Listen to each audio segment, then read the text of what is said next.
అందరికీ హాయ్ అండి. ఈరోజు ఇంట్లో ఆకుకూర పప్పు చేశాను. మా ఇంట్లో ప్రతిసారి పప్పు ఎక్కువ, ఆకు తక్కువేసి చేస్తుంటాను. మా వారు అలా చేయొద్దు, ఆకుకూర ఎక్కువెయ్యి, పప్పు తక్కువెయ్యి అని చెప్తారు. ఈసారి అలా ట్రై చేశాను. కొద్దిగా పప్పు తక్కువ తీసుకొని ఆకుకూర ఎక్కువేశానండి. కొన్ని ఎండుమిర్చి వేశాను.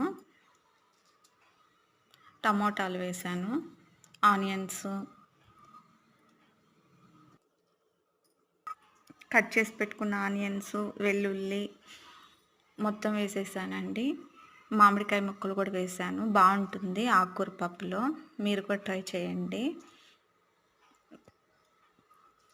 ఇంకా చింతపండు గుజ్జు వేయకుండా మామిడి ముక్కలతోనే సరిపోతుంది. మనకు పులుపు బాగుంటుందండి. ఆకుకూర ఎక్కువ వేసుకోవడం వల్ల టేస్ట్ బాగుంటుంది. మన హెల్తీ కూడాను. కొద్దిగా ఉప్పు, పసుపు వేసి కుక్కర్ మూత పెట్టేసి ఒక 4, 5 విజిల్ వచ్చినాక, అంటే కందిపప్పు కొంచెం లేటుగా ఉడుకుతుంది. అందుకని ఒక 5, 6 విజిల్తో మెత్తగా ఉడికిపోతుందండి.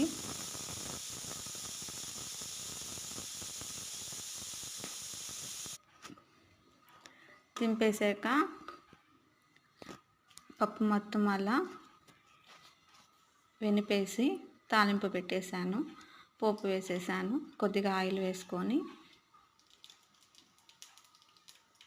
తిరగపాత గింజలన్నీ వేసేసి 2 వెల్లుల్లి రెబ్బలు, ఆనియన్స్ కొన్ని వేసుకున్నాను. ఆనియన్స్ కొద్దిగా కరివేపాకు, ఇంట్లో ఉప్పు మిరపకాయలు పెట్టాను. ఎప్పుడన్నా పప్పు చేసేటప్పుడు ఆ మిరపకాయలు వేస్తానండి. బాగుంటుంది పోపులో వేసుకుంటేను.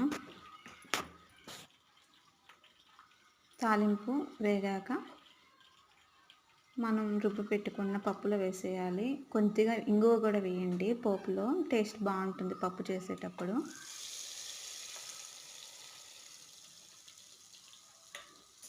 కాసేపు ఉంచుతానండి. తాలింపు వేసాక మళ్ళీ స్టవ్ మీద పెట్టి కాసేపు ఉంచుతాను.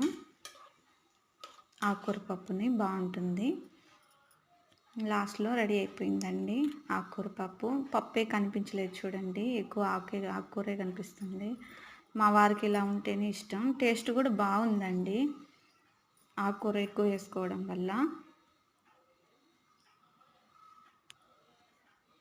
మా వారు పాప స్కూల్ నుంచి వచ్చేసారు, ఇంకా వాళ్ళకి వడ్డిచ్చేసాను. బాయ్ అండి. నచ్చితే లైక్ చేయండి. బాయ్.